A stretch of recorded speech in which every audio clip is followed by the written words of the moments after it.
श्री सच्चिदानंद सद्गुरु साईनाथ महाराज की जय। सद्गुरु भरद्वाज महाराज की जय। गुरुदेव दत्त।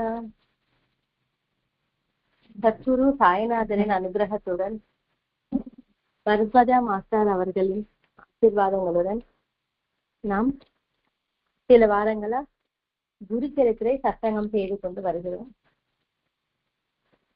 இதில் நாம் சத்குருவை பற்றி தெரிந்து கொள்வோம். சத்குரு என்பவர் நமக்கு எதற்காக அப்படின்னு தெரிந்து கொள்வோம். சத்குருவின் அவசியம் என்ன? எதற்காகனா நம்ம கிட்ட கோல்டு இருக்கும், அது 916 இருந்தாலும் அப்பப்போ பாலிஷ் பண்ணிட்டே இருப்போம், அப்போது அது நல்லா இருக்கும். அது போலவே நமக்கு அனைத்தும் தெரியும் தெரியும் என்ற பாவனை நமக்குள் இருக்கும்போது அந்த அறிந்ததை மறுபடியும் மறுபடியும் ரீகால் செய்யும் போது நமக்கும் அனைவருக்கும் அது பயனுள்ளதா இருக்கும். அதற்காகவே குரு என்பவர் நமக்கு தேவை. குருவின் பற்றி நாம் அறிந்து கொள்ள வேண்டும். லாஸ்ட் வீக் ஸ்ரீ குருவின் 2வது அவதாரமான ஸ்ரீ நரசிம்ம சரஸ்வதி சுவாமி அவர் சந்நியாசாசிரமம் ஏற்றுக்கொள்வதற்கு முன்பே தான் சாட்சாத் கடவுளின் வடிவம் ஆனாலும் மனித பிறவி எடுத்த பிறகு மனித தர்மங்களை கரெக்டான முறையில் கடைபிடித்தார். அது சொல்லி தருவதே மகான்களின் நோக்கம். அங்க இருக்கின்ற அனைவரும் கேக்குறாங்க, சுவாமி நீங்க சாட்சாத் தெய்வ ஸ்வரூபியா இருந்தாலும் சந்நியாசி ஆசிரமம் வாங்கவில்லை, அதனால் உங்களுக்கு எங்களால் வணங்க முடியாது, அதற்காக நீங்க சந்நியாசி ஆசிரமத்தை ஏற்றுக்கொள்ள வேண்டும் என்று. 2வது நல்ல கலாச்சாரம் பண்பாடு குறைந்து கொண்டே வருகிறது, அதை உத்தரிக்கிறதுக்காக நீங்க வழிகாட்ட வேண்டும். இங்கு நல்ல கலாச்சாரம் என்று ஏன் சொன்னாங்க? இப்போது இருக்கின்ற சந்நியாசி தர்மம் இந்த காலத்தில் நல்ல கலாச்சாரத்தை கடைபிடிக்காம இருக்கலாம், கரெக்டா ஆச்சரிக்காம இருக்கலாம், இல்லைன்னா புரிதல் இல்லாம இருக்கலாம், புரிதல் இல்லாதத ஆச்சரிக்காம இருக்கலாம். இந்த மறைந்து கொண்டிருக்கின்ற அந்த நல்ல கலாச்சாரங்களை நீங்க வெளியே கொண்டு வரணும். ஆன்மீகத்தில் என்ன சொல்லப்பட்டுள்ளதோ அதை வெளி உலகத்திற்கு தெரிய வைக்கிறதே மகான்களின் நோக்கம். அதனால் நீங்கள் கலாச்சாரங்களை உத்தரிக்கிறதுக்காக சந்நியாசாசிரமம் ஏற்றுக்கொள்ள வேண்டும் என்று அனைவரும் கேட்ட பிறகு ஸ்ரீ குரு சந்நியாசாசிரமம் ஏற்றுக்கொண்டார். ஏற்றுக்கொண்ட பிறகு அனைவருக்கும் ஆசிரம தர்மங்களை விளக்கினார். எதற்காகனா சந்நியாசி ஆசிரமம், கிரகஸ்த ஆசிரமம், வானப்பிரஸ்த ஆசிரமம், பிரம்மச்சாரி ஆசிரமம், இந்த 4 ஆசிரமங்களும் இருக்கு. இந்த 4 ஆசிரமங்களில் தர்மங்கள் இருக்கின்றது. அதை அறிந்து கொள்ளாமல் அந்த ஆசிரமத்தில் இருக்கின்ற ஆனந்தத்தை பெற முடியாது. எந்த ஆசிரமத்தில் இருக்கின்றோமோ அதில் புரிதல் இருந்தால் நாம் ஆனந்தத்தை அனுபவிக்க முடியும், அதை அனைவருக்கும் பகிர முடியும். அதனால் இங்கு ஸ்ரீ குரு ஆசிரம தர்மங்களை சீடர்களுக்கு விளக்கினார். நாம் எந்த ஆசிரமத்தில் இருக்கின்றோமோ அதில் இருக்கின்ற தர்மங்களை நாம் ஆச்சரிக்க வேண்டும். அதை தவிர நமக்கு தெரிந்தது, நமக்கு பிடித்தது, இல்லைன்னா இது ஈஸியா இருக்கு என்று அதை நாம் செய்யக்கூடாது. அதுக்கு ஒரு சின்ன எக்ஸாம்பிள் சொல்லணும்னா, நாம் அனைவரும் மங்களம் பாடுவோம். சுவாமி சாயிநாதாய ஷிரிடி கஷேத்திர வாசாய அப்படின்னு பாடுவோம். அதுல என்ன இருக்கு? ஷிரிடி கஷேத்திர வாசாய அப்படின்னு. நான் அதை விட்டுட்டு சுவாமி சாயிநாதாய ஹிருதய கஷேத்திர வாசாய அப்படின்னு பாடினா எனக்கு நல்லா இருக்கு. ஆனால் அதில் இருக்கின்றது என்ன? அது மாஸ்டர் அவர்கள் இருக்கும்போது வந்தது. எனக்கு பிடித்தபடி நான் பாடுறது கரெக்டா? அது சொல்றதுல எங்க சாஸ்திரம் என்றால் சாசிக்கிறது என்று பொருள். அதில் மாற்றம் இருக்காது. பண்பாடு என்றால் எப்போதிலிருந்தோ வருகிறது. கலாச்சாரம் என்றால் அதுவும் எப்போதிலிருந்தோ வருகிறது. அதை நாம் கௌரவிக்க வேண்டும், அதை நாம் ஆச்சரிக்க வேண்டும். இது போல் செய்தால் நல்லா இருக்கும், அது போல் செய்தால் நல்லா இருக்கும் என்றால் அது நம் கருத்து. நம் கருத்து இருந்தால் அது சில நாட்கள் இருக்கலாம், கடைசி வரைக்கும் இருக்காது. அனைத்திற்கும் மூலம் தர்மம். அனைத்திற்கும் என்றால் லௌகீகத்திற்கும் பாரமார்த்திகத்திற்கும் மூலம் தர்மம். புருஷார்த்த பிராப்திற்கு தர்மமே பவுண்டேஷன். பவுண்டேஷன் ஸ்ட்ராங்கா இருந்தா பில்டிங் நல்லா இருக்கும். பவுண்டேஷன் ஸ்ட்ராங்கா இல்லைன்னா புயல் வரலாம், பூகம்பம் வரலாம். அப்ப என்ன ஆகும்? அதற்காக தான் பண்பாடு அதுதான், கலாச்சாரம் அதுதான், சமாஜம் அதுதான். நீ எந்த வேலையாவது செய், அதில் தர்மம் என்ற வார்த்தை இருக்கா, நான் சொல்வது தர்மத்தில் இருக்கா என்று பரிசீலிக்க வேண்டும். என்ன இருக்கு, ஒரு நாள் தானே என்று நினைப்போம். அந்த ஒரு நாள் என்ன ஆகும்? பக்கத்து நாளுக்கு பழகிடும். பழக்கமாயிட்டா என்ன நடக்கும்? பவுண்டேஷன் ஷேக் ஆகும். அதற்காக சொல்றாங்க, ஸ்ரீ குரு புருஷார்த்த பிராப்திற்கு தர்மம் பவுண்டேஷன் போலது. சரி, அந்த தர்மத்திற்கு மூலம் என்ன? தர்மம் என்றால் நான் சொல்வது தர்மமா, நீங்க சொல்வது தர்மமா? கிடையாது. தர்மத்திற்கு மூலம் ஸ்ருதிகள், ஸ்மிருதிகள், பண்பாடு. இந்த மூன்றும் இருந்தால் உனக்கு ஆன்மா திருப்தி கிடைக்கும். தர்மத்திற்கு இது பவுண்டேஷன். ஸ்ருதிகள் என்றால் வேதங்கள். வேதங்களில் சுருக்கம் புராணங்கள். அந்த புராணங்களை நல்லா அறிந்து கொண்டு அவர்களின் வாழ்க்கையில் இம்ப்ளிமெண்ட் செய்து கொண்டவர்கள் பண்பாடு உள்ளவர்கள். அவர்களின் மூலம் நமக்கு ஆன்மா திருப்தி கிடைக்கும். நீ தர்மத்திற்காக தேட வேண்டாம். நமக்கு பெரியவர்கள் கூறினார்கள், அதை நீ ஆதாரமா எடுத்துக்கோ. இந்த 4 ஆதாரங்கள் தர்மத்திற்கு முக்கியமான தூண்கள் போலது. சரி, அதற்கு நாம் என்ன செய்ய வேண்டும்? நுட்பமான அறிவுடன் என்று சொன்னாங்க.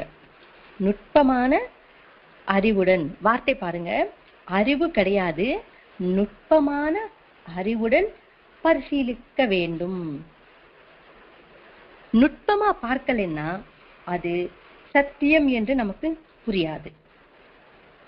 நாம் மேல் பார்வையில் பார்க்கிறோம். அப்படின்னா டெம்பரவரி, இப்போது நல்லா இருக்கா, அது போதும். இங்கு நுட்பமான அறிவு என்றால் நம் பாவனைகளால், நம் யோசனைகளால், நம் செயல்களால் எங்கேயும் எதுவும் தவறாக நடக்கக்கூடாது. அப்படின்னா யாருடைய இதயம் கஷ்டப்படக்கூடாது அது நுட்பமான அறிவு என்றார். அந்த நுட்பமான அறிவால் இரண்டையும் புரிந்து கொள்ள வேண்டும். எதை? வேதங்களை, புராணங்களை. அது நம் இதய துடிப்பா மாற வேண்டும். இதய துடிப்பா மாறின பிறகு சந்தேகம் வரலாம், சில சந்தேகங்கள் வரலாம். அப்படின்னு என்ன? நம்ம முன்னோர்கள் சொன்னது நல்லா புரிஞ்சுக்கிட்டோம், அதில் சில டவுட்டுகள், சந்தேகங்கள் வரும். அது என்னன்னா, அதுக்கு ஒரு சின்ன எக்ஸாம்பிள் சொல்லிக்கணும்னா, சில பேருக்கு கண்ணு ஒரு மாதிரி இருக்கும், கரெக்டா இருக்காது. ஆனா பெரியவங்க என்ன சொல்லுவாங்க? அவங்கள கல்யாணம் செய்து கொண்டா நல்லது, அதிர்ஷ்டம் அப்படின்னு சொல்லுவாங்க. அப்போது அந்த மகான்கள் சொன்னது நமக்கு டவுட் வருமா, வராதா? அது என்னது அப்படி இருக்க, அவர்களை கல்யாணம் செஞ்சா எப்படி நமக்கு அதிர்ஷ்டம் அப்படின்னு சந்தேகம் வரும். அதுபோல் சந்தேகம் வரும்போது மகான்களின் வாழ்க்கை, அவர்களின் வாக்கை நாம் ஆதாரமா எடுத்துக்கொள்ள வேண்டும். எதற்காக சொல்லியிருப்பாங்க?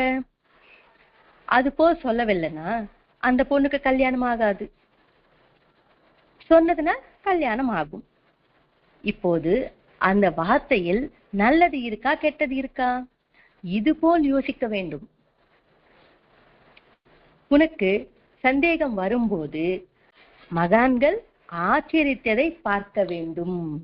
உனக்கு சந்தேகம் வந்தது, மகான்கள் ஆச்சரித்தாங்க, இனி எனக்கு சந்தேகம் இல்லை. அவர்கள் ஆச்சரிக்கிறது எப்படி இருக்கும்? தர்மமா இருக்கும், வேதங்களின்படி இருக்கும். அதனால் இந்த புராணங்களில், வேதங்களில் உனக்கு ஏதாவது சந்தேகம் இருந்தால் மகான்கள் ஆச்சரித்ததை நீ ஆதாரமா எடுத்துக்கோ, அதுவே நமக்கு ஆதாரம். இந்த ஒரு வார்த்தை நினைவில் இருந்தால் போதும். நாம் எந்த வேலை செய்தாலும் அதில் மகான்கள் ஆச்சரித்ததை பார்த்து செய்தால் தவறு செய்ய மாட்டோம். அதனால் நாம் மகான்கள் ஆச்சரித்ததை ஏற்றுக்கொள்ள வேண்டும். இந்த மூன்று சேர்ந்த தர்மத்தை அறிந்து கொண்டால் உனக்குள் தூய்மை வரும். எப்போது தூய்மை வருமோ அப்போது உனக்கு பொறுமை ஏற்படும். அதனால் நீ திருப்தியா இருக்க முடியும். இது 4வது ஆதாரம். ஃபர்ஸ்ட் ஸ்ருதிகள் சொன்னாங்க, 2வது புராணங்கள், 3வது பண்பாடு சொன்னாங்க. இந்த 3 விஷயங்களால் நமக்கு ஆன்மா திருப்தி கிடைக்கும். அதற்காக ஸ்ரீ குரு சீடர்களுக்கு தர்மத்தை போதிக்கிறார். சரி, இப்போது இது போல் சொல்றவங்க நமக்கு யார் இருக்காங்க? இந்த காலத்தில் நமக்கு சொல்லிக் கொடுக்கிறதுக்கு யாரும் இல்லை. சொன்னவங்க இருக்காங்க, அவர்களை ஆதாரமா எடுத்துக்கொள், அது போதும். வெங்கைய சுவாமி இருந்தாரு, அவர் சொன்னதை கவனித்தால் நமக்கு தெரியும். வேதங்களில் என்ன சொன்னாங்க? பண்டித சமதர்சனஹா என்று சொன்னாங்க. அது போல் சொன்னால் நமக்கு என்ன புரியும்? அதுவே வெங்கைய சுவாமி அனைவரிலும் வெங்கையா இருக்கின்றார் என்று எழுதிக்கோ என்று சொன்னார். இப்போது பொருள் கரெக்டா இருக்கா இல்லையா? ஏன்னா நமக்கு வேதங்களில் சொன்னது அவ்வளவு ஈஸியா புரியாது. புரியற மாதிரி ஈஸியான லாங்குவேஜ்ல சொல்றதுக்கு தான் இந்த சத்குரு என்பவர் நமக்கு வந்தார். இவங்க சொல்றது மட்டும் கிடையாது, அதுபோல் சொன்னது மட்டும் கிடையாது, நிறைய பேருக்கு அனுபவங்களும் தந்தார். அப்படின்னா பண்டித சமதர்சனஹா என்றதை புரிந்து கொண்டு அனுபவித்து தான் ஆச்சரித்து அனைவருக்கும் அனுபவத்தை தந்தார். அதற்காக தான் அவங்க மட்டுமே மகான்கள். அதனால அவர்களோட வாக்கியங்களை நமக்கு ஆதாரம். அப்படின்னா என்ன? ஒன்று செய்யறது ஒன்று சொல்றது என்று கிடையாது. சொல்வதே செய்யணும், செய்யறதே சொல்லணும். அது போன்றவர்கள் மட்டுமே மகான்கள். அதனால் இந்த காலத்தில் அது போன்றவர்கள் அரிதானவங்க. அதனால் புராணங்களை, வேதங்களை ஆச்சரித்து கொண்டு நமக்கு வழிகாட்டியா இருக்கின்றவர்கள் மகான்கள். அதனால் அவர்களை நாம் ஆதாரமா எடுத்துக்கொள்ள வேண்டும். அது ஷிரடி சாய்நாதரா இருக்கலாம், ரமண மகர்ஷியா இருக்கலாம், ராமகிருஷ்ண பரமஹம்சாவா இருக்கலாம், அவதூத வெங்கையா சுவாமியா இருக்கலாம். இங்கு இது எல்லாமே ஸ்ரீ நரசிம்ம சாஸ்திரி சுவாமி தன்னோட சீடர்களுக்கு சொல்லிக் கொடுக்கிறார். நரசிம்ம சரஸ்வதி சுவாமி பிறந்தவுடனே மகானா இருந்தார். நரசிம்ம சரஸ்வதி சுவாமி போல் யார் அனைத்து ஆபத்துகளில் இருந்து தன்னை நாடி வந்தவர்களுக்கு ஆசிரமம் கொடுப்பாரோ அவரே உண்மையான சத்குரு. நான் இருக்கின்றேன், உனக்கு பயம் எதற்காக என்று வார்த்தைகளால் சொல்வது கிடையாது. அந்த தைரியத்தை, விசுவாசத்தை அவனுக்குள் நிரப்ப வேண்டும். நிரப்புபவர் சத்குரு. அவனுக்குள் அந்த விசுவாசம் வருவதற்கு அந்த சத்குரு எவ்வளவு தவிப்பு இருக்க வேண்டும். வெறும் வார்த்தைகளால் சொன்னால் விசுவாசம் வராது. அவங்களுக்கு புரியற விதமா போதிக்க வேண்டும். அவரே சத்குரு. பரத்வாஜா மாஸ்டர் அவர்கள் கிட்ட நிறைய பேர் வருவாங்க. அது சின்ன பசங்களா இருக்கலாம், பெரியவங்களா இருக்கலாம். அவங்களுக்கு புரியற விதமா மாஸ்டர் அவர்கள் சொல்லுவாங்க. அது மாதிரி சொல்பவர் தான் உண்மையான சத்குரு. அவர் 4 புருஷார்த்தங்களுக்கும் சிறந்த வழியை காட்டுபவர். தர்ம, அர்த்த, காம, மோக்ஷ, இந்த 4 புருஷார்த்தங்கள். இந்த 4 புருஷார்த்தங்களுக்கும் சிறந்த வழியை காட்டுபவர். 4 புருஷார்த்தங்கள் கொடுப்பவர் கிடையாது, வழி காட்டுபவர். அப்படின்னா சுயமுயற்சி. நீ முயற்சி செய்யணும், யோசிக்கணும். சத்குரு சிறந்த வழியை காட்டுவார், அந்த பாதையை தருபவர். சந்நியாச தர்மங்களை பொறுமையுடன் பரிசீலிப்பதற்கு பொறுமை என்ற வார்த்தையை பயன்படுத்தினாங்க. பொறுமை, நம்பிக்கை பாபா சொன்னார் என்று நாம் நினைக்கின்றோம். வேதங்களில் சொன்னது பாபா சொன்னார். நமக்கு வேதங்கள் புரியாததால் நமக்கு புரியற மாதிரி பாபா சொன்னார். பகவத்கீதையில் கிருஷ்ணரும் சொன்னார், ஸ்ரத்தாவான் லபதே ஞானம். அப்படின்னா பொறுமை இருக்கின்றவனுக்கு ஞானம் வரும். அதனால் சந்நியாச தர்மங்களை ஸ்ரத்தையுடன் பரிசீலித்து அவை ஆச்சரிக்கிறதற்கு ரெடியா இருக்கின்றவர்களுக்கு மட்டுமே துரியாசிரமம் ஏற்றுக்கொள்வதற்கு தகுதியானவர்கள். தகுதியானவர்கள் என்றால் அவங்க தகுதியை பெற்றாங்க, என்ட்ரன்ஸ் பாஸ் ஆயிட்டாங்க, மறுபடியும் படிக்க வேண்டும். ஆன்மீகம் என்றால் நாம் பூஜை, அபிஷேகம் என்ற பாவனை நமக்கு யோசிக்க வேண்டும். யோசிக்க வைக்கிறதே ஆன்மீகம். அனைத்தும் செய்றோம், அது எப்படி செய்யணும், எப்படி செய்தால் கரெக்டா இருக்கும் என்று யோசிக்க மாட்டோம். அதற்காக தான் பொறுமை என்று சொன்னாங்க. பொறுமையுடன் பரிசீலித்து. இங்கு சந்நியாசி தர்மங்கள் என்றால் சந்நியாசிகளுக்கு மட்டும் என்று கிடையாது, நமக்கும் இம்ப்ளிமெண்ட் செய்யணும். நம் தர்மங்கள் என்ன, அதை பொறுமையுடன் கவனிக்க வேண்டும். தர்மம் என்றால் நீ எந்த வேலை செய்தாலும், எந்த வியாபாரம் செய்தாலும் அதில் இருக்கின்ற தர்மத்தை நீ பரிசீலித்து அதைப்படி நடந்து கொள்ள வேண்டும். அதை விட்டுட்டு என் விருப்பப்படி நான் இருப்பேன், என் விருப்பப்படி நான் வேலை செய்வேன், என் விருப்பப்படி நான் சமையல் செய்வேன் என்றால் அது நல்லா இருக்குமா? இப்போது நாம் சமையல் செய்கிறோம். சாப்பாடு செய்யணும்னா நம்ம இஷ்டத்திற்கு விதில் வச்சு அது கரெக்டா இருக்குமா? அதுக்குன்னு ஒரு டைம் இருக்கு, அந்த விதிலுக்கு ஒரு கணக்கு இருக்கு. அதுதான் தர்மம். அந்த தர்மத்தின் படி செய்தால் அது சாப்பாடு நல்லா இருக்கும், இல்லைன்னா நல்லா இருக்குமா? நாம் என்ன நினைக்கிறோம்? தர்மம் என்றால் சன்னியாசிக்கு சொன்னாங்க, நமக்கு கிடையாது என்று நினைக்கிறோம். அது நினைக்காதீங்க. நீ எந்த வேலையாவது செய், அது தர்ம சக்கரத்தில் இருக்கா என்று பார்க்கணும். இப்போது டாக்டர் இருப்பாங்க, பேஷண்ட் பார்க்கும்போது ஒரு ட்ரெஸ்ல இருப்பாங்க. அதுவே ஆபரேஷன் தியேட்டருக்கு போனா அதுக்கு ஏற்றபடி வேற ட்ரெஸ் மாத்தி தானே போவாங்க. ஏன்னா அது அவங்களோட தர்மம். அது போலவே டிராபிக் போலீஸ், அவங்களுக்கு ஒரு ட்ரெஸ் கோடு இருக்கு.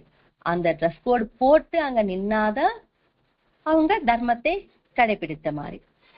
நார்மலான ட்ரெஸ் போட்டு அவங்க கேட்பாங்க, ஆனாலும் நீ அந்த தர்மத்தை மீறினபடி ஆகும். எதற்காக இங்கு பொறுமை பற்றி விளக்குகிறோம் என்றால், தர்மத்தை பரிசீலிக்க வேண்டும், அது பொறுமையுடன் இருக்க வேண்டும். அந்த தர்மம் என்ன? வெறும் சன்னியாசி தர்மம் மட்டும் கிடையாது, ஒவ்வொன்றும் தர்மமே. பேசுறதும் தர்மம், பார்க்கிறதும் தர்மம், கேட்கிறதும் தர்மம், நடக்கிறதும் தர்மம், உணவு எடுக்கிறதும் தர்மம். அது எப்படி எடுக்கிறது என்றதும் ஒரு தர்மம் தான். ஒவ்வொரு விஷயத்திலும் எந்த தர்மம் இருக்கோ அந்த தர்மத்தை ஃபாலோ செய்ய வேண்டும். அதுபோல் செய்தால் நீ குவாலிஃபை. யார் தர்மத்தை கடைபிடித்து பொறுமையுடன் ஆச்சரிக்கிறாங்களோ அவர்களே தகுதி பெற்றவர்கள். அப்படின்னு என்ன? குட் என்று நினைக்கலாம், பேட் மட்டும் கிடையாது. எந்த ஒரு கஷ்ட நஷ்டங்களுக்கும் பயப்படாமல் ஸ்வதர்மத்தை ஆச்சரிக்க வேண்டும் என்றால் ஈஸியான பாதை சத்குரு சாங்கத்தியம். சத்குருவின் அனுகிரகமே நமக்கு அடைக்கலம். ஆச்சரிக்க வேண்டும் என்றால் எப்படி ஆச்சரிக்க முடியும்? ஆச்சரித்தவர்களை இருந்தால் ஆச்சரிக்க முடியும். எப்படின்னா, பார்க்க பார்க்க பார்க்க அவங்க இவ்வளோ செய்யறாங்களே, நாம் ஏன் செய்ய முடியாது? இப்போது நல்லவர்கள் கூட இருந்தால் நமக்கும் அந்த நல்ல விதமா நடக்கணும் என்ற யோசனை வரும். அதுவே கெட்டவர்கள் கூட இருந்தால் கெட்ட குணங்கள் தான் நம்மை சேரும். அதற்காக தான் சொல்றாங்க, இந்த சந்தோஷ கஷ்டங்களுக்கு அடிபணியாமல் ஸ்வதர்மத்தை ஆச்சரிப்பதற்கு தைரியத்தை தருபவர் சத்குரு மட்டுமே. இங்கு என்ன சொல்றாங்க? தர்மத்தை பொறுமையுடன் பரிசீலிக்க சொன்னாங்க. பரிசீலித்தா நீ குவாலிஃபை ஆக முடியும் என்று சன்னியாசிகளுக்கு சொல்றாங்க. அப்படின்னா அவர்களுக்கு மட்டும் கிடையாது, நாம் எந்த வேலை செய்யறோமோ அது தர்மமாக இருக்கா என்று பார்க்க வேண்டும். பார்க்கிறோம், கேட்கிறோம், பேசுறோம், எது பார்க்க வேண்டும்? அதை மட்டுமே பார்க்கணும். கேட்கிறோம், எது கேட்கணும்? எந்த வார்த்தையை கேட்கணும்? தேவையில்லாதது கேட்கணுமா? வேண்டாம். அது அந்த தர்மத்தை நாம் கடைபிடிக்கணும். பேசுறது, எது பேசணுமோ அது மட்டுமே பேசணும். நல்ல விஷயங்கள் மட்டுமே பேசணும். அதில் அந்த தர்மம். இது மாதிரி பார்க்கறது தான் தர்மம். இது அனைத்தும் நாம் ஆச்சரிக்க வேண்டும். ஆச்சரிக்க வேண்டும் என்றால் நாம் சத்குருவை நாட வேண்டும். இப்போது சத்குருவை நாடினோம், சத்குரு பற்றி தெரிந்து கொள்றோம். அதில் ஏதாவது மாற்றம் இருக்கா அப்படின்னு நமக்கு அத ஃபர்ஸ்ட்லயே நாம தெரிஞ்சுக்கிட்டோம், டவுட் வரும் அப்படின்னு. அதுக்கு ஒரு சின்ன எக்ஸாம்பிள் நம்ம சத்சங்கத்தில் நடந்தது. நம் சத்சங்கத்தில் ஒரு அம்மா, அவங்களுக்கு ஒரு பாப்பா இருக்காங்க. அதுக்கப்புறம் மறுபடியும் சில வருஷத்துக்கு கன்சீவ் ஆனாங்க. அவங்க வீட்டுல வேண்டாம் என்று நினைத்து அபாஷன் செய்யலாம் அப்படின்னு நினைச்சாங்க. நினைச்சிட்டு இன்னொரு சத்சங்கம் மெம்பர் கிட்ட போனாங்க. இது மாதிரி நான் இது மாதிரி செய்ய போறேன், ஹாஸ்பிட்டலுக்கு போறேன் அப்படின்னு. அவங்க சொன்னாங்க, இது நம்ம சசங்கத்துல இல்லையே. நம்ம இத்தனை புக்கு படிக்கிறோம், அது அபாஷன் செய்யக்கூடாதுன்றதானே இருக்கு அப்படின்னு. சரி, நம்ம குரு சரித்திரம் பார்க்கலாம். இப்ப குரு சரித்திரம் படிக்கிறோம் இல்லைங்களா, இதுல பேஜி ஓபன் பண்ணி பார்க்கலாம். எது வருதோ அதை அவரோட விடையா நாம எடுத்துக்கலாம் அப்படின்னு புக்கை ஓபன் பண்ணாங்க. புக்கு ஓபன் பண்ணா அதில் வந்தது என்னன்னா, அபாஷன் பண்ணா மறுபிறவியில பிள்ளைகள் இல்லாம இருப்பாங்க அப்படின்னு கரெக்டா அந்த பேஜியே வந்தது. உடனே அவங்க அபாஷன் வேண்டாம் அப்படின்னு டிசைட் பண்ணிட்டாங்க. அவங்க ஹஸ்பண்ட் வந்து ஹாஸ்பிட்டல் அப்பாயின்மெண்ட் வாங்கி ஹாஸ்பிட்டலுக்கும் போயிட்டாரு. ஆனா இவங்க ஸ்ட்ராங்கா இல்ல, நான் அபாஷன் பண்ண மாட்டேன் அப்படின்னு ஸ்ட்ராங்கா சொல்லி அவங்களுக்கு ஒரு பாப்பா பிறந்து அவங்க இப்ப ரொம்ப நல்லா இருக்காங்க. இப்ப நம்ம சொல்லிக்கிட்டோம்ல, சத்குரு என்பவர் வந்து நேரடியா வந்து சொல்வாங்களா இல்ல கிடையாது. இந்த கிரந்தங்கள் அனைத்தும் சத்குருவின் வடிவம் தான். நமக்கு எப்ப எது தேவையோ அது எந்த ரூபத்திலாவது நமக்கு சொல்லுவாங்க.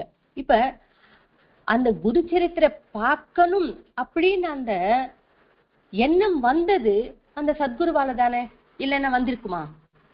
வரலன்னா என்ன நடந்திருக்கும்? 2 பாவம் நடந்திருக்கும். ஒன்னு அபாஷன் நடந்திருக்கும், இன்னொன்னு அவங்களுக்கு மன்னிக்க முடியாத பாவம் வந்திருக்கும். அந்த 2 பாவத்தில் இருந்து சத்குரு என்பவர் காப்பாத்தினாரா இல்லையா? 2 பேருமே காப்பாத்தினாரு.